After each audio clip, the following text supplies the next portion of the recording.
For this part of the recipe, you'll need about 200 grams of plain flour in another large mixing bowl. Slowly mix in a cup of water with your hands. Continue to knead the mixture until it begins to combine together to form a nice dough. You may need to do this for about 10 minutes before your dough is ready. Liberally sprinkle some flour onto your worktop and roll out the dough to a thickness of a few millimeters. Then, carefully pick up the dough and turn it over before rolling it again, this time until it's only 1 to 2 millimeters thick. Flour the top of the flattened dough and flip it over again. Now take an egg ring and cut out as many circles as you can. Remember to re-roll any excess dough and cut more circles. Now is the time to fill our beautiful momo dumplings. First, cover a plate with a little oil. This will prevent the dumplings from sticking. To fill, hold a wrapper in one hand and place a tablespoon of filling mixture onto it. With the other hand, bring all the edges to the center, making little pleats as you go. Pinch and twist the pleats to ensure the absolute closure of the stuffed dumpling. Place your dumplings onto the oil plate until you are ready to cook them. Fill a steamer with water and place it on your stove. Then oil the steamer rack well. This is important as it will prevent the dumplings from sticking. Place the dumplings into the steamer and allow a little space for them to expand during cooking. When your water is boiling, place the lid on the steamer rack and then place the dumplings over the boiling water for about 8 to 10 minutes. Serve your momos immediately on a plate with a generous serve of golbeda ko achar, which we will make shortly. They really are a mouth-watering and satisfying snack that's well worth the effort of making.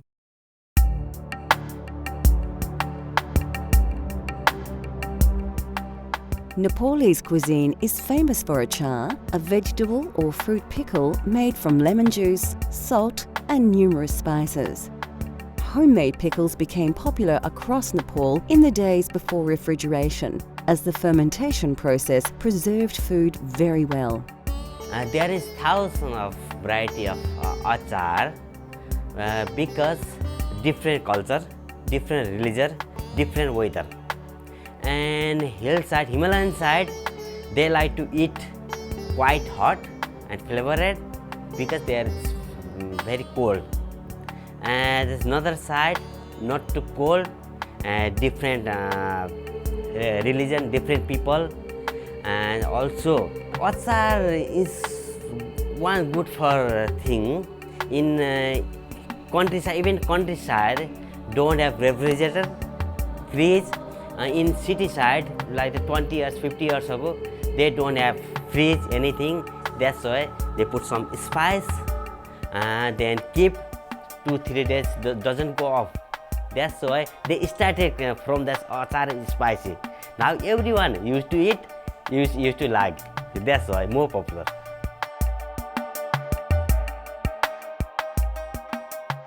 To make golbeda ko achar, you need some large ripe tomatoes, lots of garlic, and of course chili. You'll also need the juice of a lemon and a bunch of coriander. Spices such as chili powder and Nepalese timur will add an authentic flavour to your achar.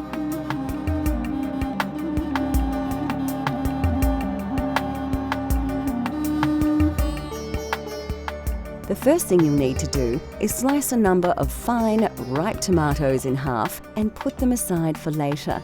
You'll need to slice about 4 tomatoes in total.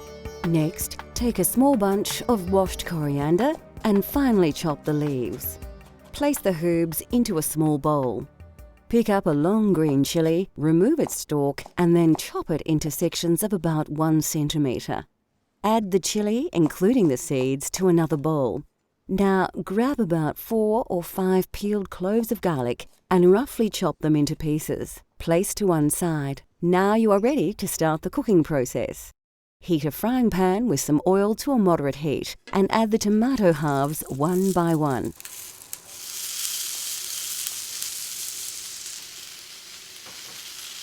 Allow them to cook a little before adding the chopped garlic.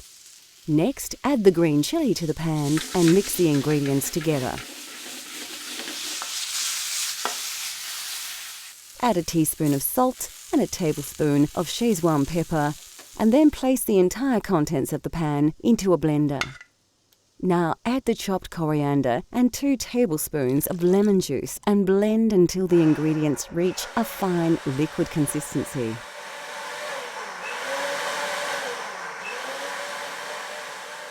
And that's it, a simple but very versatile tomato relish that is the taste of Nepal. It is best stored in an airtight container and served with any number of dishes as a tasty condiment. Coming up on Cultural Flavours, we discover the dish of the Nepali nation.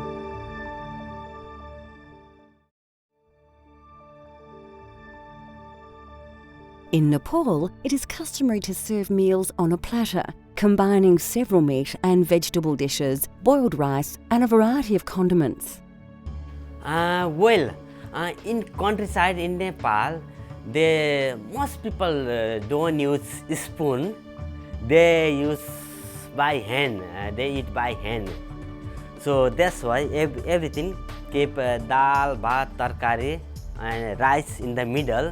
Also chutney. We call chutney, gulbida achar. Indian in Hindi called chutney. We call gulbida achar, and tomato pickle actually, and yogurt, something like that. And everything on the plate. Then that's why look nice. Don't need to different curry bowl. A wonderful and extremely popular example of this is dal bhat masu, which literally means dal, rice, and meat with gravy. As in India, lentils are an important staple of Nepalese cuisine, and they are commonly used across every region of Nepal. By far, the most popular dish is dal, a spicy soup made from black urad dal, tomatoes, garlic, and a variety of ground and dried spices. Bhat, or rice, usually plays a central role in these platters, and it will always be surrounded by a number of other dishes that are served in small separate bowls. Basmati rice is common to the region and noted for its delicate fragrance and flavour. Our dal bhat masu features kukura ko masu, a simple chicken curry prepared with tomato, garlic and ginger. A common alternative to masu is takari, a curry made simply with vegetables. An important ingredient in this, and nearly all Nepalese curries, is a dried herb called jimbu. Used extensively across Nepal for its unique taste, which is similar to onions or chives, it is also said to have exceptional medicinal properties. We'll show you how to prepare this delicious curry later in the show. Vegetable dishes are extremely popular and vary across the country. A delicious dish we shall prepare later is saag, a simple stir-fry featuring mustard leaves, chili, and several Nepalese spices. Of course, the most quintessential Nepalese side dish of all would have to be achar. Made from numerous fresh ingredients, the variety of achars is staggering, and it is said that they number in the thousands. This is golbeda ko achar, a spicy tomato relish that is added to platters and, of course, used as a dipping sauce for Nepalese dumplings. A small serving of plain yogurt puts the finishing touches to this traditional Nepalese meal. Dal bhat tarkari that's one kind of fixed menu. We call dal bhat tarkari. In Indian call thali. Thali. That's fixed menu, fixed price. But some people eat less, some people eat more. Don't have to pay again, The fixed price can have more dal, more bhat, more tarkari. Yeah, even masu as well, dal bhat masu. Not like not limited thing. That's why many different tastes, same price. So that's why people like to eat that one. Many tourists also eat there. I can see there. Everyone asking, okay, I like to try dal bhat tarkari today. I like to try dal bhat tarkari tonight. Yeah, That's why I think.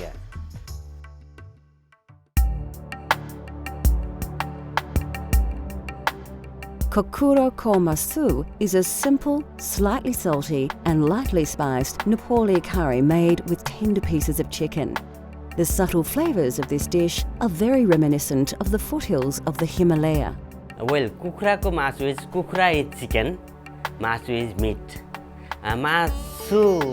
Meat is masu is everything, beef, pork, chicken, beef, everything. But most of people don't eat beef. Nepali people don't eat meat. That's why different religion, also different flavor, different spices. That's why people make and people eat different. Even in Kathmandu, Nepali people, they make a meat achar, meat pickle.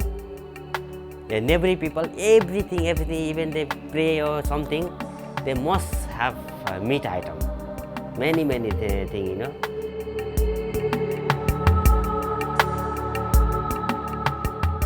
To try this delicious curry at home, you need a few common ingredients as well as a range of dried spices. We're using about 200 grams of chicken breast, which we've already diced into bite-sized pieces.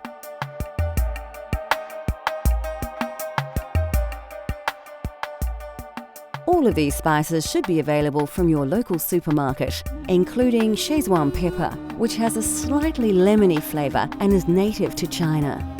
Of course, we're using mustard oil to give a truly authentic Nepali taste.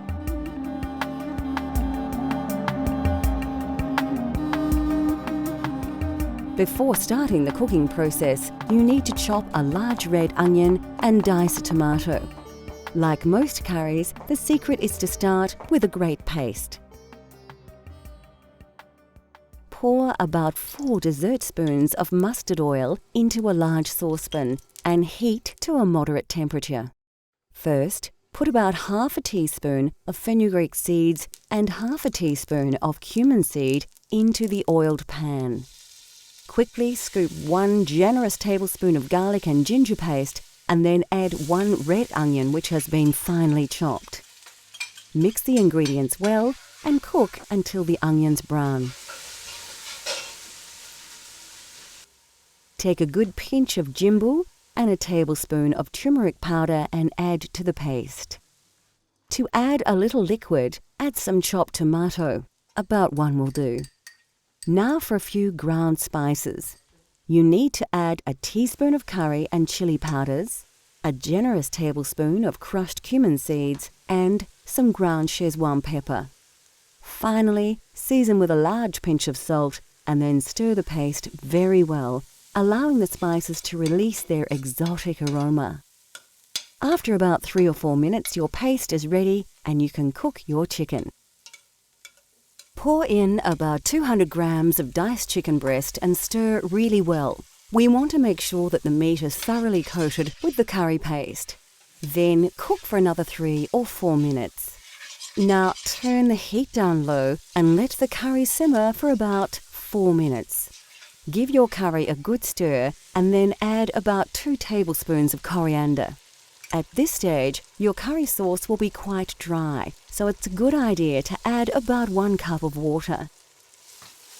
Stir until cooked through, put the lid on the pan and allow to simmer until you are ready to eat. Kokura Kormasu is a tasty curry that is simple to prepare. It comes straight from the foothills of the Himalaya to your very own table for you to enjoy at home. This dish is best eaten with basmati rice or roti.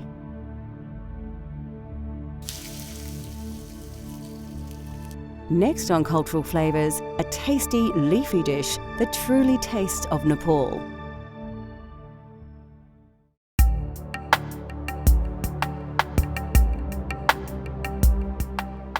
Commonly eaten across most of the Indian subcontinent, saag is a tasty curry dish made with either spinach, mustard leaves and various other greens. Mustard leaf is we call raiko saag. That is mustard spinach. Because there's mustard leaf every house own garden. People grow their one.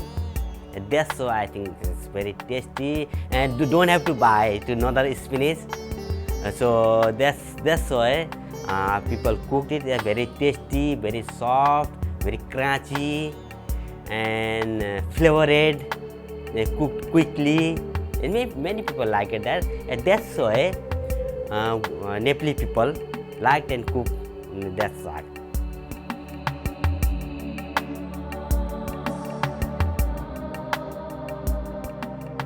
Today we will prepare an authentic Nepalese saag using fresh mustard leaves.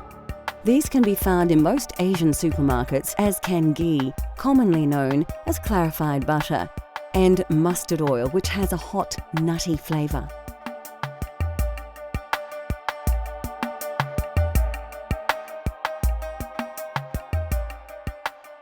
Alternatively, you could swap these ingredients for other more common ones such as spinach, butter and vegetable oil if you wish.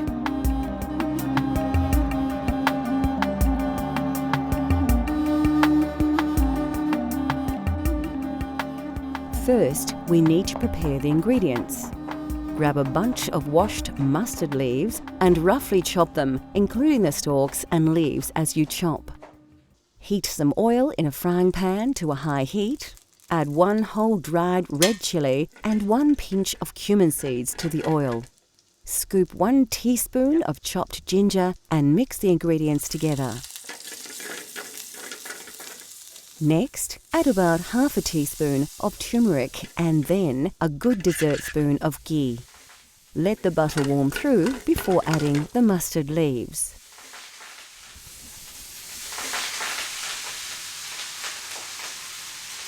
Liberally season with salt before giving all the ingredients a thorough stir through to ensure that all the greens are generously coated with flavour. So there you have it, saag made with mustard leaves, a fresh and very tasty accompaniment to any main meal.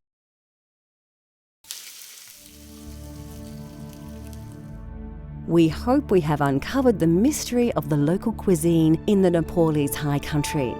It is a food of many influences and flavours, yet it still maintains its own unique tastes and style.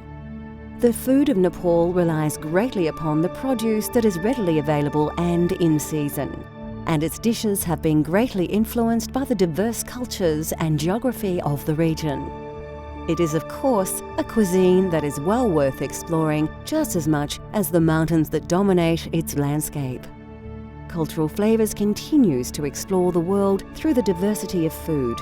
From Nepal to Japan, France to Korea, let Cultural Flavours take you on a gastronomic journey so you can experience the tastes of the globe at home.